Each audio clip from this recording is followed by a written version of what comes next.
ನಮಸ್ಕಾರ. Doctor M Thippeswamy, ಸಹಾಯಕ ಪ್ರಾಧ್ಯಾಪಕರು, ಅರ್ಥಶಾಸ್ತ್ರ ವಿಭಾಗ, ಸರ್ಕಾರಿ ಪ್ರಥಮ ದರ್ಜೆ ಕಾಲೇಜು, ಕೊರಟಗೆರೆ. ನಾನು ಈ ವಿಡಿಯೋದಲ್ಲಿ ಆಯ್ಕೆ ಮಾಡಿಕೊಂಡಿರ್ತಕ್ಕಂಥ ವಿಷಯ ಎಫೆಕ್ಟ್ಸ್ ಆಫ್ ಕೋಟಾಸ್, ಕೋಟಾಗಳಿಂದ ಉಂಟಾಗುವ ಪರಿಣಾಮಗಳನ್ನು ಚರ್ಚಿಸಲಿದ್ದೇನೆ. ಕಳೆದ ಈ ಒಂದು ಸೆಷನ್ನಲ್ಲಿ ಅಥವಾ ಕಳೆದ ವಿಡಿಯೋದಲ್ಲಿ ನಾನು ಕೋಟಾಗಳು ಎಂದರೇನು, ಕೋಟಾಗಳ ವಿವಿಧ ಪ್ರಕಾರಗಳ್ಯಾವು, ಹಾಗೆಯೇ ಕೋಟಾಗಳ ಈ ಒಂದು ಪ್ರಮುಖ ಉದ್ದೇಶಗಳೇನು ಅನ್ನೋದನ್ನು ಚರ್ಚೆ ಮಾಡಿದ್ದೀನಿ. ಇಲ್ಲಿ ಕೋಟಾಗಳು ಅಂತ ಅಂದರೆ ಬೇರೆ ದೇಶಗಳಿಂದ ಆಮದಾಗ್ತಕ್ಕಂಥ ಸರಕಿನ ಮಿತಿಯನ್ನು ನಿರ್ಧರಿಸ್ತಕ್ಕಂಥ ಒಂದು ವ್ಯವಸ್ಥೆಯನ್ನು ನಾವು ಕೋಟಾಗಳು ಅಂತ ಕರಿತೀವಿ. ಈ ಒಂದು ವಿಡಿಯೋದಲ್ಲಿ ಕೋಟಾಗಳಿಂದ ಆರ್ಥಿಕ ವ್ಯವಸ್ಥೆಯ ಮೇಲೆ ಉಂಟಾಗ್ತಕ್ಕಂಥ ಪರಿಣಾಮವನ್ನು ಡಿಸ್ಕಷನ್ನು ಮಾಡ್ತಾ ಇದ್ದೀನಿ. ಕೋಟಾಗಳು ಅನೇಕ ಪರಿಣಾಮಗಳನ್ನು ಹೊಂದಿವೆ. ಕೋಟಾಗಳ ಪರಿಣಾಮಗಳನ್ನು ಅಪೂರ್ಣ ಸಮತೋಲನ ವಿಶ್ಲೇಷಣೆಯಲ್ಲಿ ಈ ಒಂದು ರೇಖಾಚಿತ್ರದ ಮೂಲಕ ವಿವರಿಸಿದ್ದಾರೆ. ಯಾರು? ಪ್ರೊಫೆಸರ್ ಕಿಂಡ್ಲ್ಬರ್ಜರ್ ಅವರು. Professor Kindleberger has analyzed the effects of import quotas sum under partial equilibrium analysis. ಇಲ್ಲಿ ಪಾರ್ಷಿಯಲ್ ಈಕ್ವಿಲಿಬ್ರಿಯಂ ಅನಾಲಿಸಿಸ್ ಅಂತ ಅಂದರೆ ಕೋಟಾಗಳನ್ನು ವಿಧಿಸ್ತಕ್ಕಂಥ ಒಂದು ಪ್ರವೃತ್ತಿಯಿಂದ ಒಂದು ಸರಕಿನ ಮೇಲೆ ಅಥವಾ ಒಂದು ಮಾರುಕಟ್ಟೆಯ ಮೇಲೆ ಉಂಟಾಗ್ತಕ್ಕಂಥ ಪರಿಣಾಮವನ್ನು ವಿಶ್ಲೇಷಣೆ ಮಾಡ್ತಕ್ಕಂಥದ್ದನ್ನ ಅಪೂರ್ಣ ಸಮತೋಲನ ವಿಶ್ಲೇಷಣೆ ಅಂತ ಕರೀತಾರೆ. ಈ ಒಂದು ಅಪೂರ್ಣ ಸಮತೋಲನ ವಿಶ್ಲೇಷಣೆ ಆಧಾರದ ಮೇಲೆ ಈ ಕೋಟಾಗಳಿಂದ ಉಂಟಾಗ್ತಕ್ಕಂಥ ಪರಿಣಾಮಗಳನ್ನು ಚರ್ಚಿಸಲಾಗಿದೆ ಈ ಒಂದು ರೇಖಾಚಿತ್ರದ ಮೂಲಕ. ನೋಡಿ, ಈ ಒಂದು ರೇಖಾಚಿತ್ರದಲ್ಲಿ OX ಅಕ್ಷದಲ್ಲಿ ಆಮದುಗಳ ಪ್ರಮಾಣವನ್ನು ಸೂಚಿಸಲಾಗಿದೆ, OY ಅಕ್ಷದಲ್ಲಿ ಬೆಲೆಯನ್ನು ಸೂಚಿಸಲಾಗಿದೆ. ಈ ಒಂದು ರೇಖಾಚಿತ್ರದಲ್ಲಿ DD ಮತ್ತು SS ರೇಖೆಗಳು ದೇಶೀಯ ಬೇಡಿಕೆ ಮತ್ತು ಪೂರೈಕೆ ರೇಖೆಗಳಾಗಿದ್ದಾವೆ. ಕೋಟಾಗಳನ್ನು ವಿಧಿಸುವುದರಿಂದ ಹೇಗೆ ವಿವಿಧ ಪರಿಣಾಮಗಳು ಉಂಟಾಗ್ತವೆ ಎಂಬುದನ್ನು ಈ ಒಂದು ರೇಖಾಚಿತ್ರದ ಸಹಾಯದಿಂದ ತಿಳಿದುಕೊಳ್ಳಬಹುದು. ಈ ಕೋಟಾಗಳಿಂದ ಉಂಟಾಗ್ತಕ್ಕಂಥ ಒಂದು ಪ್ರಮುಖ ಪರಿಣಾಮ ಅಂತಂದರೆ ಬೆಲೆಯ ಪರಿಣಾಮ, price effect. When an import quota is fixed, it tends to rise the prices of the commodity. Quota rises the domestic price from OP to OP1. So P1 is the price effect of the quota. ಕೋಟಾವನ್ನು ವಿಧಿಸುವುದರಿಂದ ಆಂತರಿಕ ಬೆಲೆ ಪರಿಸ್ಥಿತಿಯ ಮೇಲೆ ಉಂಟಾಗುವ ಪರಿಣಾಮಗಳನ್ನು ಬೆಲೆಯ ಪರಿಣಾಮ ಅಂತ ಕರೀತಾರೆ. ಈ ಚಿತ್ರದಲ್ಲಿ PB ವಿದೇಶಿ ಪೂರೈಕೆ ರೇಖೆಯಾಗಿದೆ.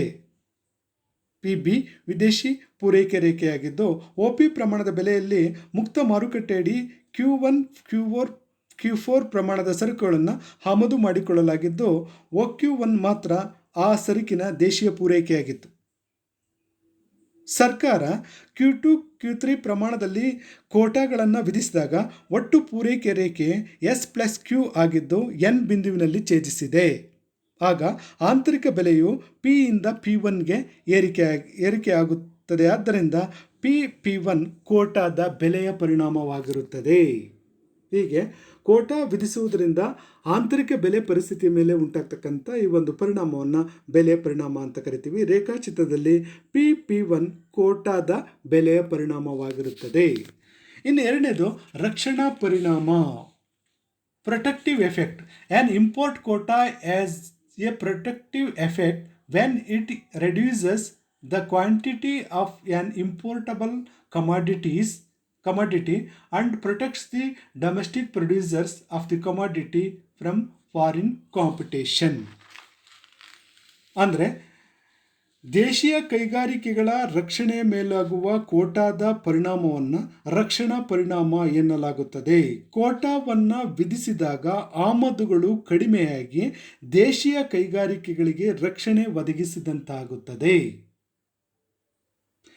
ಈ ಒಂದು ರೇಖಾಚಿತ್ರದಲ್ಲಿ ನೋಡಿದಂಥ ಸಂದರ್ಭದಲ್ಲಿ Q2 Q3ಯಷ್ಟು ಕೋಟಾವನ್ನು ವಿಧಿಸಿದಾಗ ದೇಶೀಯ ಉತ್ಪಾದನೆ OQ1ನಿಂದ OQ2ಗೆ ಹೆಚ್ಚುತ್ತದೆ. ಅದರಿಂದ Q1 Q2 ಕೋಟಾದ ರಕ್ಷಣಾ ಪರಿಣಾಮವಾಗಿರುತ್ತದೆ.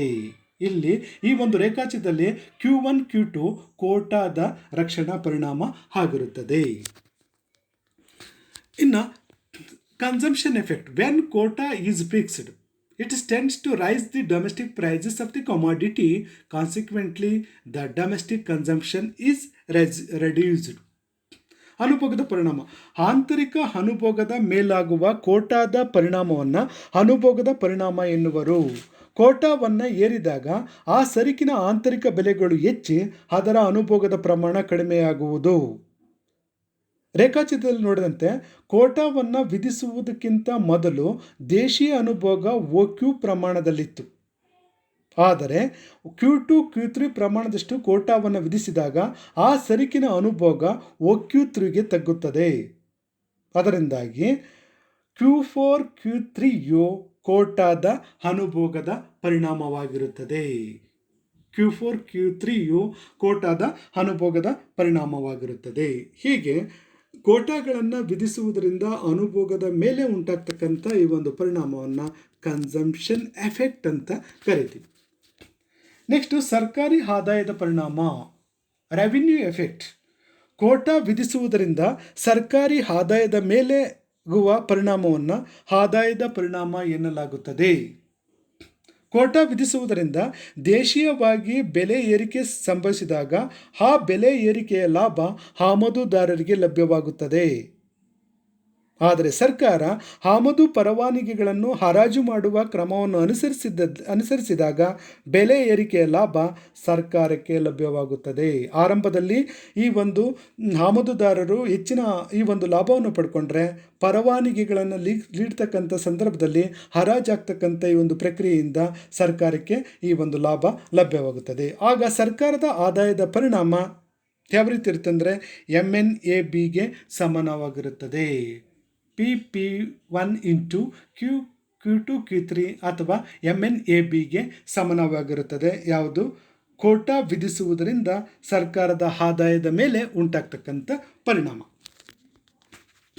ಇನ್ನು ವರಮಾನದ ಮರು ಹಂಚಿಕೆಯ ಪರಿಣಾಮ. ಕೋಟಾ ಪದ್ಧತಿಯಿಂದ ವರಮಾನದ ಮರು ಹಂಚಿಕೆ ಮೇಲೋಗುವ ಪರಿಣಾಮವನ್ನು ವರಮಾನ ಹಂಚಿಕೆ ಪರಿಣಾಮ ಎಂದು ಕರೆಯಲಾಗುತ್ತದೆ. ಕೋಟಾವನ್ನು ವಿಧಿಸಿದಾಗ ಅದು ವರಮಾನವನ್ನು ಮರು ಹಂಚುತ್ತದೆ. ಹೇಗೆಂದರೆ ಕೋಟಾ ವಿಧಿಸಿದಾಗ ದೇಶೀಯ ಬೆಲೆಗಳು ಏರುವುದರಿಂದ ಅದರ ಲಾಭ ದೇಶೀಯ ಉತ್ಪಾದನಾಕಾರರಿಗೆ ಲಭ್ಯವಾಗಿ ಆ ಒಂದು ಪ್ರಮಾಣದಲ್ಲಿ ಅನುಭೋಗಿಗಳ ಅಧಿಕ ತೃಪ್ತಿ ಕುಗ್ಗುತ್ತದೆ.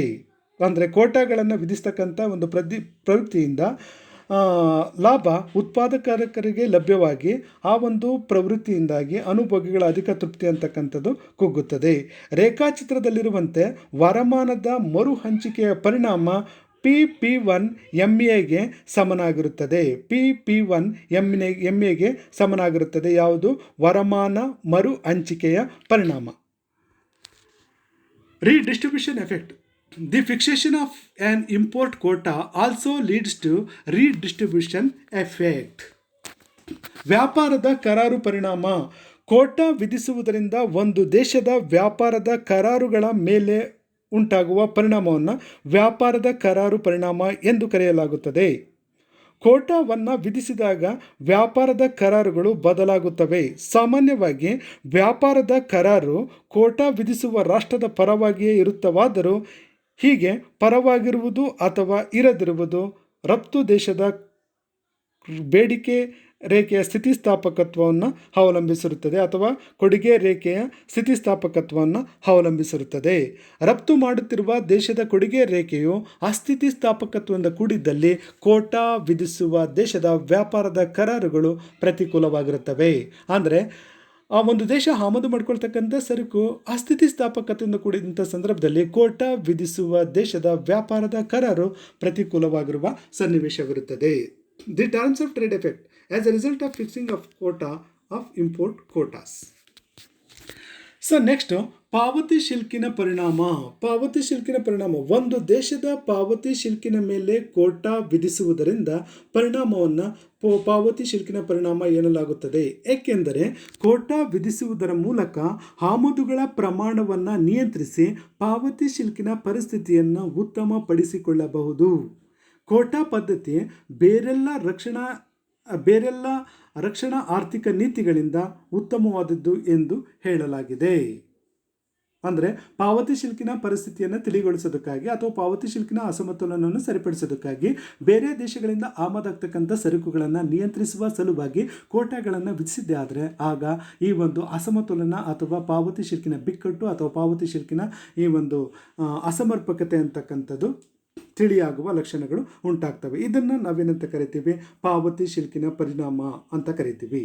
Balance of payment effect. It has been argued that import quotas eliminate deficit and influence the balance of payments situation favorable. So ಹೀಗೆ ಈ ಒಂದು ಕೋಟಾಗಳನ್ನು ವಿಧಿಸ್ತಕ್ಕಂಥ ಒಂದು ಪ್ರವೃತ್ತಿಯಿಂದ ಈ ಒಂದು ಅಪೂರ್ಣ ಅಸಮತೋಲನ ವಿಶ್ಲೇಷಣೆಯಲ್ಲಿ ಹೇಗೆ ಒಂದು ವಸ್ತುವಿನ ಮೇಲೆ ಒಂದು ಮಾರುಕಟ್ಟೆಯ ಮೇಲೆ ಬೀಳ್ತಕ್ಕಂಥ ಪರಿಣಾಮವನ್ನು ಈ ರೀತಿ ನೋಡ್ಬೋದು. ಬೆಲೆಯ ಪರಿಣಾಮ ಹೇಗೆ ಉಂಟಾಗುತ್ತೆ? ಕೋಟಾ ವಿಧಿಸುವುದರಿಂದ ಆಂತರಿಕ ಬೆಲೆ ಪರಿಸ್ಥಿತಿ ಮೇಲೆ ಉಂಟಾಗ್ತಕ್ಕಂಥ ಪರಿಣಾಮಗಳನ್ನು ಬೆಲೆ ಪರಿಣಾಮ ಅಂತ ಕರೀತಾರೆ. ರೇಖಾಚಿತ್ರದಲ್ಲಿ P1 ಕೋಟಾದ ಬೆಲೆಯ ಪರಿಣಾಮ ಆಗಿರುತ್ತದೆ. ಅದೇ ರೀತಿ ರಕ್ಷಣಾ ಪರಿಣಾಮ ಅಂತಂದರೆ ದೇಶೀಯ ಕೈಗಾರಿಕೆಗಳಿಗೆ ರಕ್ಷಣೆ ಮಾಡೋದಕ್ಕಾಗಿ ಮೇಲಾಗುವ ಕೋಟಾದ ಪರಿಣಾಮವನ್ನು ರಕ್ಷಣಾ ಪರಿಣಾಮ ಅಂತ ಕರಿತೀವಿ. ಇಲ್ಲಿ Q1 Q2 ಕೋಟಾದ ರಕ್ಷಣಾ ಪರಿಣಾಮ ಆಗಿರುತ್ತೆ. ಅದೇ ರೀತಿ ಆಂತರಿಕ ಅನುಭೋಗದ ಮೇಲೆ ಕೋಟಾದ ಪರಿಣಾಮವನ್ನು ಅನುಭೋಗದ ಪರಿಣಾಮ ಅಂತ ಕರೀತಾರೆ. ಇಲ್ಲಿ Q4 Q3 ಅನುಭೋಗದ ಪರಿಣಾಮವಾಗುತ್ತದೆ. ಅದೇ ರೀತಿ ಸರ್ಕಾರದ ಆದಾಯದ ಪರಿಣಾಮ, ಕೋಟಾ ವಿಧಿಸುವುದರಿಂದ ಸರ್ಕಾರದ ಆದಾಯದ ಮೇಲೆ ಉಂಟಾಗ್ತಕ್ಕಂಥ ಪರಿಣಾಮವನ್ನು ಆದಾಯದ ಪರಿಣಾಮ ಅಂತ ಕರೀತಾರೆ. ಆ ಒಂದು ಪ್ರಮಾಣ MNABಗೆ ಸಮನಾಗಿರುತ್ತೆ. ರೇಖಾಚಿತ್ರದಲ್ಲಿ ವರಮಾನ ಮರು ಹಂಚಿಕೆ ಪರಿಣಾಮ, ಕೋಟಾ ಪದ್ಧತಿಯಿಂದ ವರಮಾನ ಮರು ಹಂಚಿಕೆ ಮೇಲೆ ಉಂಟಾಗುವ ಪರಿಣಾಮವನ್ನು ವರಮಾನ ಹಂಚಿಕೆ ಪರಿಣಾಮ ಅಂತ ಕರೀತಾರೆ. ರೇಖಾಚಿತ್ರದಲ್ಲಿ ವರಮಾನ ಮರು ಹಂಚಿಕೆಯ ಪರಿಣಾಮವನ್ನು P1MAಗೆ ಸಮನಾಗಿರುತ್ತದೆ. ಅದೇ ರೀತಿ ವ್ಯಾಪಾರದ ಕರಾರುಗಳು, ಕೋಟಾ ವಿಧಿಸುವುದರಿಂದ ಒಂದು ದೇಶದ ವ್ಯಾಪಾರದ ಕರಾರುಗಳ ಮೇಲೆ ಉಂಟಾಗುವ ಪರಿಣಾಮವನ್ನು ವ್ಯಾಪಾರ ಕರಾರು ಪರಿಣಾಮ ಅಂತ ಅಂದ್ಬಿಟ್ಟು ಕರೀತಾರೆ. ಅದೇ ರೀತಿ ಪಾವತಿ ಶಿಲ್ಕಿನ ಪರಿಣಾಮ ಅಂತಾರೆ, ಒಂದು ದೇಶದ ಪಾವತಿ ಶಿಲ್ಕಿನ ಮೇಲೆ ಕೋಟಾ ವಿಧಿಸುವುದರಿಂದ ಉಂಟಾಗುವ ಪರಿಣಾಮವನ್ನು ಪಾವತಿ ಶಿಲ್ಕಿನ ಪರಿಣಾಮ ಎಂದು ಕರೆಯಲಾಗುತ್ತದೆ. ಸೊ ಹೀಗೆ ಕೋಟಾಗಳನ್ನು ನಿಗದಿಪಡಿಸ್ತಕ್ಕಂಥ ಪ್ರವೃತ್ತಿಯಿಂದ ಒಂದು ಸರಕಿನ ಅಥವಾ ಒಂದು ಮಾರುಕಟ್ಟೆಯ ಮೇಲೆ ಬೀರ್ತಕ್ಕಂಥ ಪರಿಣಾಮಗಳನ್ನು ನಾವು ಏನಂತ ಕರಿತೀವಿ? ಅಪೂರ್ಣ ಸಮತೋಲನ ವಿಶ್ಲೇಷಣೆ ಅಂತ ಕರಿತೀವಿ. ಈ ಒಂದು ಅಪೂರ್ಣ ಸಮತೋಲನ ವಿಶ್ಲೇಷಣೆಯಿಂದ ಕೋಟಾದಿಂದ ಉಂಟಾಗುವ ಪರಿಣಾಮಗಳನ್ನು ಈಗ ವ್ಯವಸ್ಥಿತವಾಗಿ ಚರ್ಚೆ ಮಾಡಿದ್ದೀವಿ. ಸೊ ಈಗ ಸುಂಕಗಳ ಬಗ್ಗೆನೂ ಕೂಡ ತಿಳ್ಕೊಂಡಿದ್ದೀವಿ. ಸುಂಕಗಳ ಪ್ರಕಾರಗಳನ್ನು ತಿಳ್ಕೊಂಡಿದ್ದೀವಿ. ಕೋಟಾಗಳು ಮತ್ತು ಕೋಟಾಗಳ ಪ್ರಕಾರಗಳು, ಸುಂಕದಿಂದ ಉಂಟಾಗ್ತಕ್ಕಂಥ ಪರಿಣಾಮಗಳು ಮತ್ತು ಕೋಟಾಗಳಿಂದ ಉಂಟಾಗ್ತಕ್ಕಂಥ ಈ ಒಂದು ಪರಿಣಾಮಗಳನ್ನು ಸವಿಸ್ತಾರವಾಗಿ ಡಿಸ್ಕಷನ್ ಮಾಡಿದ್ದೀವಿ ಈ ಒಂದು ವಿಡಿಯೋದಲ್ಲಿ ಮತ್ತು ಕಳೆದ ವಿಡಿಯೋಗಳಲ್ಲಿ. ಈಗ ಸುಂಕಗಳು ಮತ್ತು ಕೋಟಾಗಳ ನಡುವೆ ಇರ್ತಕ್ಕಂಥ ಕೆಲವೊಂದು ಮೂಲಭೂತವಾಗಿರ್ತಕ್ಕಂಥ ವ್ಯತ್ಯಾಸಗಳನ್ನು ನಾವು ಡಿಸ್ಕಷನ್ ಮಾಡೋಣ. Import quotas have particular properties distinguish the tariffs. ಇಲ್ಲಿ ಯಾವ ರೀತಿಯ ವ್ಯತ್ಯಾಸಗಳನ್ನು ನಾವು ನೋಡ್ತೀವಿ? ಕೋಟಾಗಳು ಮತ್ತು ಸುಂಕಗಳ ನಡುವೆ ಇರ್ತಕ್ಕಂಥ ವ್ಯತ್ಯಾಸಗಳೇನು? ಆ ಒಂದು ವ್ಯತ್ಯಾಸಗಳನ್ನು ನೋಡಿದಂಥ ಸಂದರ್ಭದಲ್ಲಿ ಕೋಟಾಗಳು ಆಮದುಗಳ ಮೇಲೆ ವಿಧಿಸುವ ಕೋಟಾಗಳು ನಿಶ್ಚಿತತೆಯನ್ನು ಹೊಂದಿರುತ್ತವೆ. ಆಮದುಗಳ ಮೇಲೆ ವಿಧಿಸ್ತಕ್ಕಂಥ ಕೋಟಾಗಳು ನಿಶ್ಚಿತತೆಯನ್ನು ಹೊಂದಿರುತ್ತವೆ. Quotas fix and rigid limit on imports. ಆದರೆ ಸುಂಕಗಳು ಆಮದುಗಳ ಮೇಲೆ ವಿಧಿಸುವ ಸುಂಕಗಳು ಬದಲಾವಣೆಯನ್ನು ಹೊಂದಿರುತ್ತವೆ.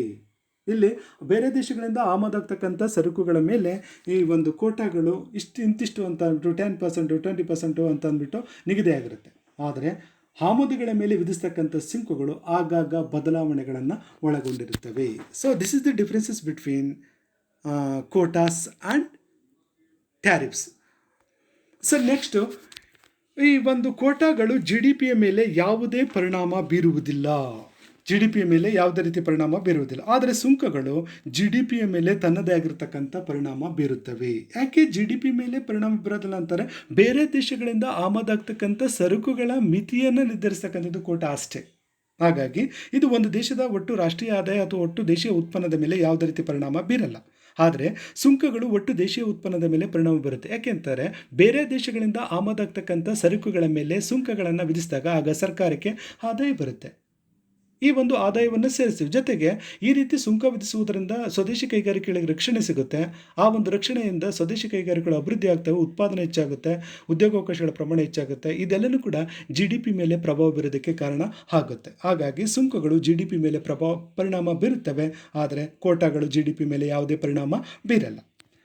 ಇನ್ನೊಂದು ಡಿಫ್ರೆನ್ಸ್ ಏನಪ್ಪ ಅಂತಂದರೆ, ಅನುಭೋಗ್ಯ ಮಿಗುತೆ ಕಡಿಮೆ ಆಗುತ್ತದೆ ಯಾವಾಗ ಕೋಟಾಗಳನ್ನು ವಿಧಿಸ್ತಕ್ಕಂಥ ಒಂದು ಪ್ರವೃತ್ತಿಯಿಂದ. ಸುಂಕಗಳನ್ನು ವಿಧಿಸ್ತಕ್ಕಂಥ ಪ್ರವೃತ್ತಿಯಿಂದ ಅನುಭೋಗಿಗಳ ಮಿಗುತೆ ಕಡಿಮೆ ಆಗೋದ್ರ ಜೊತೆಗೆ ಉತ್ಪಾದಕರ ಮಿಗುತೆ ಹೆಚ್ಚಳವಾಗುತ್ತದೆ. ಯಾಕೆ ಅನುಭೋಗಿ ಮಿಗುತೆ ಕಡಿಮೆ ಆಗುತ್ತೆ ಅಂದರೆ, ಬೇರೆ ದೇಶಗಳಿಂದ ಆಮದಾಗ್ತಕ್ಕಂಥ ಸರಕುಗಳನ್ನು ಕೋಟಾಗಳ ಹೆಸರಿನಲ್ಲಿ ನಿರ್ಬಂಧಿಸಿದೆ. ಆದರೆ ಆಗ ಅನುಭೋಗಿಗಳಿಗೆ ಹೆಚ್ಚಿನ ಈ ಒಂದು ತುಷ್ಟಿಗುಣ ಅಥವಾ ತೃಪ್ತಿ ಸಿಗೋದಿಲ್ಲ. ಯಾಕೆ ಅಂತಾರೆ, ಅವರು ನೀಡ್ತಕ್ಕಂಥ ಬೆಲೆಗೂ ಆ ಸರಕುಗಳಿಂದ ಲಭ್ಯವಾಗ್ತಕ್ಕಂಥ ತುಷ್ಟಿಗುಣದ ನಡುವೆ ಇರತಕ್ಕಂಥ ಈ ಒಂದು ಮಿಗುತೆ ಅಥವಾ ಸರ್ಪ್ಲಸ್ ಅಂತಕ್ಕಂಥದ್ದು ಅಷ್ಟೊಂದು ಜಾಸ್ತಿ ಇರಲ್ಲ, ಕಡಿಮೆ ಇರುತ್ತೆ. ಬಟ್ ಸುಂಕಗಳನ್ನು ವಿಧಿಸ್ತಕ್ಕಂಥ ಸಂದರ್ಭದಲ್ಲಿ ಕೂಡ ಅಷ್ಟೇ ಅನುಭೋಗಿಗಳ ಮಿಗುತೆ ಕಡಿಮೆ ಇರುತ್ತೆ, ಬಟ್ ಉತ್ಪಾದಕರಿಗೆ ಸಾಕಷ್ಟು ಅನುಕೂಲ ಲಭ್ಯವಾಗುತ್ತೆ. ಯಾಕಂದರೆ ಸ್ವದೇಶಿ ಕೈಗಾರಿಕೆಗಳನ್ನು ರಕ್ಷಣೆ ಮಾಡೋದಕ್ಕಾಗಿ ಈ ಒಂದು ಸುಂಕಗಳನ್ನು ವಿಧಿಸಿದಾಗ ಆಗ ಸ್ವದೇಶಿ ಕೈಗಾರಿಕೆಗಳ ಬೇಡಿಕೆ ಪ್ರಮಾಣ ಹೆಚ್ಚಾಗುತ್ತೆ. ಇದರಿಂದ ಆ ಒಂದು ಉದ್ಯಮಗಳು ಸಾಕಷ್ಟು ಆದಾಯ ಪಡಿತವೆ. ಇದರಿಂದ ಉತ್ಪಾದಕರ ಮಿಗುತೆ ಹೆಚ್ಚಳಕ್ಕೆ ಕಾರಣ ಆಗುತ್ತದೆ. ಯಾವುದರಿಂದ? ಈ ಒಂದು ಸುಂಕಗಳನ್ನು ವಿಧಿಸ್ತಕ್ಕಂಥ ಒಂದು ಪ್ರವೃತ್ತಿಯಿಂದ. No effect on GDP but increases in GDP in tariff system. Fall in consumer surplus in quota system, fall in consumer surplus and rise the producer supply in tariff system. ಇನ್ನು ಸುಂಕಗಳು ಮತ್ತು ಕೋಟಾಗಳು ಮತ್ತು ಸುಂಕಗಳ ನಡುವೆ ಇರತಕ್ಕಂಥ ಇನ್ನೊಂದು ವ್ಯತ್ಯಾಸ ಏನಪ್ಪ ಅಂದರೆ, ಕೋಟಾಗಳನ್ನು ವಿಧಿಸ್ತಕ್ಕಂಥ ಒಂದು ಪ್ರವೃತ್ತಿಯಿಂದ ಆಮದುದಾರರಿಗೆ ಆದಾಯ ಲಭ್ಯವಾದರೆ ಸುಂಕಗಳನ್ನು ವಿಧಿಸ್ತಕ್ಕಂಥ ಪ್ರವೃತ್ತಿಯಿಂದ ಸರ್ಕಾರಕ್ಕೆ ಆದಾಯ ಲಭ್ಯವಾಗುತ್ತದೆ. ಓಕೆ, ಇಲ್ಲಿ ಸರ್ಕಾರ ಕೋಟಾಗಳ ಮಿತಿಯನ್ನು ನಿಗದಿಪಡಿಸುತ್ತೆ. ಆ ಒಂದು ಮಿತಿಯ ಆಧಾರದ ಮೇಲೆ ಆಮದುದಾರರಿಗೆ ಸರಕುಗಳನ್ನು ಆಮದು ಮಾಡ್ಕೊಳ್ಳೋದಕ್ಕೆ ಅವಕಾಶವನ್ನು ಕೊಡುತ್ತೆ. ಇದರಿಂದ ಆಮದುದಾರರಿಗೆ ಈ ಒಂದು ಕೋಟಾಗಳನ್ನು ನಿಗದಿಪಡಿಸ್ತಕ್ಕಂಥ ಒಂದು ವ್ಯವಸ್ಥೆಯಿಂದ ಅವರಿಗೆ ಪ್ರಾಫಿಟ್ ಆಗುತ್ತೆ. ಬಟ್ ಸುಂಕಗಳನ್ನು ವಿಧಿಸ್ತಕ್ಕಂಥ ಒಂದು ಸಂದರ್ಭದಲ್ಲಿ ಸರ್ಕಾರಕ್ಕೆ ರೆವಿನ್ಯೂ ಬರುತ್ತದೆ. ಸುಂಕಗಳನ್ನು ವಿಧಿಸುವುದರಿಂದ ಬೊಕ್ಕಸಕ್ಕೆ ಆದಾಯನೂ ಬರುತ್ತೆ, ಜೊತೆಗೆ ಸ್ವದೇಶಿ ಕೈಗಾರಿಕೆಗಳು ಕೂಡ ರಕ್ಷಣೆ ಸಿಗುತ್ತೆ. ನೆಕ್ಸ್ಟ್ ಇನ್ನೊಂದೇನಪ್ಪ ಅಂದರೆ, ಆಮದುಗಳ ಮೇಲೆ ವಿಧಿಸುವ ನಿಶ್ಚಿತ ಪ್ರಮಾಣ ಕೋಟ. ಆಮದುಗಳ ಮೇಲೆ ವಿಧಿಸ್ತಕ್ಕಂಥ ನಿಶ್ಚಿತ ಪ್ರಮಾಣ ಕೋಟ, ಬಟ್ ಆಮದು ಮತ್ತು ರಫ್ತು ಸರಕುಗಳ ಮೇಲೆ ವಿಧಿಸ್ತಕ್ಕಂಥ ಒಂದು ತೆರಿಗೆ ಕೇವಲ ಬೇರೆ ದೇಶಗಳಿಂದ ಆಮದಾಗ್ತಕ್ಕಂಥ ಸರಕುಗಳ ಮೇಲೆ ಮಿತಿಯನ್ನು ನಿರ್ಧರಿಸ್ತಕ್ಕಂಥದ್ದು ಕೋಟಾ ಸಿಸ್ಟಮ್ ಆಗಿದೆ. ಬಟ್ ಸುಂಕಗಳು ಅಂತಕ್ಕಂಥವು ರಫ್ತು ಸರಕುಗಳ ಮೇಲೆ ವಿಧಿಸಲಾಗುತ್ತದೆ, ಜೊತೆಗೆ ಆಮದು ಸರಕುಗಳ ಮೇಲೆ ಕೂಡ ವಿಧಿಸಲಾಗುತ್ತದೆ. ಇದು only quota system import commodity ಮೇಲೆ ಬಿದ್ದರೆ, ಬಟ್ ಈ ಒಂದು ಸುಂಕಗಳ ಸಿಸ್ಟಮ್ ಅಂತಕ್ಕಂಥದ್ದು ಇಂಪೋರ್ಟು ಮತ್ತು ಎಕ್ಸ್ಪೋರ್ಟ್ ಕಮಾಡಿಟಿಗಳೆರಡರ ಮೇಲೂ ಕೂಡ ಬೀಳುತ್ತದೆ.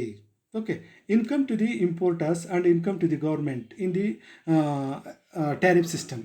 Quota refers to the restriction imposed on the quantity of goods imported in quota system, but tariff refers to the tax levied on import or export goods. So this is the differences between or distinction between tariffs and quotas. Next ಕೋಟಾಗಳು ಸ್ಥಿರವಾಗಿರುವುದಿಲ್ಲ. But ಸುಂಕಗಳು ಸ್ಥಿರವಾಗಿರುತ್ತವೆ. ಕೋಟಾಗಳು fixed ಇರೋದಿಲ್ಲ. ಒಂದು ತಿಂಗಳ ಮಟ್ಟದಲ್ಲಿ ಅಥವಾ ಒಂದು ವಾರದ ಮಟ್ಟದಲ್ಲಿ, ಒಂದು ವರ್ಷದ ಮಟ್ಟಿಗೆ ಈ ರೀತಿ ಬದಲಾವಣೆಗಳನ್ನು ಒಳಗೊಂಡಿರ್ತವೆ. ಬಟ್ ಈ ಒಂದು ಸುಂಕಗಳು ವರ್ಷಕ್ಕೊಮ್ಮೆ ನಿಗದಿಯಾಗ್ತವೆ. ಇಂಪೋರ್ಟ್ ಡ್ಯೂಟೀಸ್ ಎಷ್ಟಿರಬೇಕು ಅನ್ನೋದು ಬಜೆಟಲ್ಲಿ ಡಿಸೈಡ್ ಆಗುತ್ತೆ. ಆ ರೀತಿ ಡಿಸೈಡ್ ಆದ ನಂತರ ಬದಲಾವಣೆಗಳಿಗೆ ಅಷ್ಟೊಂದು ಆಸ್ಪದ ಇರೋದಿಲ್ಲ. ಹಾಗಾಗಿ ಕೋಟಾಗಳು ಸ್ಥಿರವಾಗಿರುವುದಿಲ್ಲ, ಬಟ್ ಸುಂಕಗಳು ಸ್ಥಿರವಾಗಿರುತ್ತವೆ. Quota is unstable but tariff is the table. ವ್ಯಾಪಾರದಿಂದ ಪರಿಣಾಮ ಅನಿಶ್ಚಿತತೆಯಿಂದ ಕೂಡಿರುತ್ತದೆ. ಕೋಟಾ ಸಿಸ್ಟಮಲ್ಲಿ ವ್ಯಾಪಾರದಿಂದ ಉಂಟಾಗ್ತಕ್ಕಂಥ ಒಂದು ಪರಿಣಾಮ ಅನಿಶ್ಚಿತತೆಯಿಂದ ಕೂಡಿರುತ್ತದೆ. ಆದರೆ ವ್ಯಾಪಾರದ ಕರಾರುಗಳ ಮೇಲೆ ಬೀರುವ ಪರಿಣಾಮ ನಿಶ್ಚಿತತೆಯಿಂದ ಕೂಡಿರುತ್ತದೆ. ಸುಂಕಗಳನ್ನು ವಿಧಿಸ್ತಕ್ಕಂಥ ಒಂದು ಪ್ರವೃತ್ತಿಯಿಂದ ಆ ದೇಶದ ವ್ಯಾಪಾರದ ಕರಾರುಗಳ ಮೇಲೆ ನಿಶ್ಚಿತವಾಗಿರ್ತಕ್ಕಂಥ ಪರಿಣಾಮ ಉಂಟಾದರೆ, ಕೋಟಾಗಳನ್ನು ವಿಧಿಸ್ತಕ್ಕಂಥ ಒಂದು ಪ್ರವೃತ್ತಿಯಿಂದ ಆ ದೇಶದ ವ್ಯಾಪಾರದ ಕರಾರುಗಳ ಮೇಲೆ ಅನಿಶ್ಚಿತತೆಯಿಂದ ಕೂಡಿರ್ತಕ್ಕಂಥ ಒಂದು ಪರಿಣಾಮ ಉಂಟಾಗುತ್ತದೆ. ಹೀಗೆ ಕೋಟಾಗಳು ಮತ್ತು ಸುಂಕಗಳ ನಡುವೆ ಇರತಕ್ಕಂಥ ಡಿಫ್ರೆನ್ಸಸ್ಸನ್ನು ನಾವು ಈ ರೀತಿ ಹೇಳ್ಬೋದು. ಓಕೆ, ಕೋಟಾಗಳು ಮತ್ತು ಸುಂಕಗಳ ನಡುವೆ ಇರತಕ್ಕಂಥ ಡಿಫ್ರೆನ್ಸಸ್ಸನ್ನು ಈ ರೀತಿ ನಾವು ಹೇಳ್ಬೋದು. ಕೋಟಾಗಳು ಆಮದುಗಳ ಮೇಲೆ ವಿಧಿಸ್ತಕ್ಕಂಥ ಈ ಒಂದು ಕೋಟಾಗಳು ನಿಶ್ಚಿತತೆಯನ್ನು ಹೊಂದಿರ್ತವೆ. ಆದರೆ ಸುಂಕಗಳು ಆಮದುಗಳ ಮೇಲೆ ವಿಧಿಸ್ತಕ್ಕಂಥ ಸುಂಕಗಳು ಬದಲಾವಣೆಗಳನ್ನು ಒಳಗೊಂಡಿರ್ತವೆ. ಕೋಟಾಗಳು GDP ಮೇಲೆ ಯಾವುದೇ ಪರಿಣಾಮ ಬೀರಲ್ಲ, ಆದರೆ ಸುಂಕಗಳು GDP ಮೇಲೆ ತನ್ನದೇ ಆಗಿರ್ತಕ್ಕಂಥ ಪರಿಣಾಮ ಬೀರುತ್ತವೆ. ಕೋಟಾಗಳಿಂದ ಅನುಭೋಗ್ಯ ಮಿಗುತೆ ಕಡಿಮೆ ಆಗುತ್ತದೆ, ಬಟ್ ಸುಂಕಗಳಿಂದ ಅನುಭೋಗ್ಯ ಮಿಗುತೆ ಕಡಿಮೆ ಆಗೋದ್ರ ಜೊತೆಗೆ ಉತ್ಪಾದಕರ ಈ ಒಂದು ಮಿಗುತೆ ಹೆಚ್ಚಳವಾಗುತ್ತದೆ. ಕೋಟಾಗಳಿಂದ ಆಮದುದಾರರಿಗೆ ಹೆಚ್ಚಿನ ಆದಾಯ ಲಭ್ಯ ಆದರೆ ಸುಂಕಗಳಿಂದ ಸರ್ಕಾರಕ್ಕೆ ಆದಾಯ ಲಭ್ಯವಾಗುತ್ತದೆ. ಕೋಟಾಗಳನ್ನು ವಿಧಿಸ್ತಕ್ಕಂಥ ಒಂದು ಪ್ರವೃತ್ತಿಯಿಂದ ಆಮದುಗಳ ಮೇಲೆ ವಿಧಿಸುವ ನಿಶ್ಚಿತ ಪ್ರಮಾಣ ಕೋಟ. ಬಟ್ ಸುಂಕಗಳು ಆಮದು ಮತ್ತು ರಫ್ತು ಸರಕುಗಳ ಮೇಲೆ ವಿಧಿಸ್ತಕ್ಕಂಥ ತೆರಿಗೆಯಾಗಿದೆ. ಕೇವಲ ವಿದೇಶಗಳಿಂದ ಆಮದಾಗ್ತಕ್ಕಂಥ ಈ ಒಂದು ಸರಕಿನ ಮೇಲೆ ವಿಧಿಸ್ತಕ್ಕಂಥ ಈ ಒಂದು ಪ್ರಮಾಣ ಕೋಟ ಆಗಿದ್ದರೆ, ಆಮದು ಮತ್ತು ರಫ್ತುಗಳ ಮೇಲೆ ವಿಧಿಸ್ತಕ್ಕಂಥ ತೆರಿಗೆಯನ್ನು ನಾವು ಸುಂಕಗಳು ಅಂತ ಕರಿತೀವಿ. ಸೊ ಕೋಟಾಗಳು ಯಾವಾಗಲೂ ಸ್ಥಿರವಾಗಿರೋದಿಲ್ಲ. ಕಾಲಕ್ಕೆ ತಕ್ಕಂತೆ ಈ ಒಂದು ಕೋಟಾಗಳಲ್ಲಿ ಬದಲಾವಣೆಗೆ ಅವಕಾಶ ಇರುತ್ತದೆ. ಆದರೆ ಸುಂಕಗಳನ್ನು ಆಗಾಗ ಬದಲಾವಣೆ ಮಾಡೋದಕ್ಕೆ ಅವಕಾಶ ಇರೋದಿಲ್ಲ. ಆ ಕಾರಣಕ್ಕಾಗಿ ಕೋಟಾಗಳು ಸ್ಥಿರವಾಗಿರುವುದಿಲ್ಲ, ಬಟ್ ಸುಂಕಗಳು ಸ್ಥಿರವಾಗಿರುತ್ತವೆ. ವ್ಯಾಪಾರದಿಂದ ಪರಿಣಾಮ ಅನಿಶ್ಚಿತತೆಯಿಂದ ಕೂಡಿರುತ್ತದೆ. ಕೋಟಾಗಳಿಂದ ಈ ಒಂದು ವಿದೇಶಿ ವ್ಯಾಪಾರದ ಕರಾರುಗಳ ಮೇಲೆ ಉಂಟಾಗ್ತಕ್ಕಂಥ ಪರಿಣಾಮ ಅನಿಶ್ಚಿತತೆಯಿಂದ ಕೂಡಿದರೆ, ಈ ಒಂದು ಸುಂಕಗಳನ್ನು ವಿಧಿಸ್ತಕ್ಕಂಥ ಒಂದು ಪ್ರವೃತ್ತಿಯಿಂದ ವ್ಯಾಪಾರದ ಕರಾರುಗಳ ಮೇಲೆ ಬೀಳ್ತಕ್ಕಂಥ ಪರಿಣಾಮ ನಿಶ್ಚಿತತೆಯಿಂದ ಕೂಡಿರುತ್ತದೆ. ಹೀಗೆ ಕೋಟಾಗಳು ಮತ್ತು ಸುಂಕಗಳು, ಅದೇ ರೀತಿ ಈ ಒಂದು ಕೋಟಾಗಳಿಂದ ಉಂಟಾಗ್ತಕ್ಕಂಥ ಪರಿಣಾಮಗಳು, ಈ ಎಲ್ಲ ವಿಚಾರಗಳ ಬಗ್ಗೆ ಈ ಒಂದು ವಿಡಿಯೋದಲ್ಲಿ ಸವಿಸ್ತಾರವಾಗಿ ಚರ್ಚೆ ಮಾಡಿದ್ದೇನೆ. ಧನ್ಯವಾದಗಳು.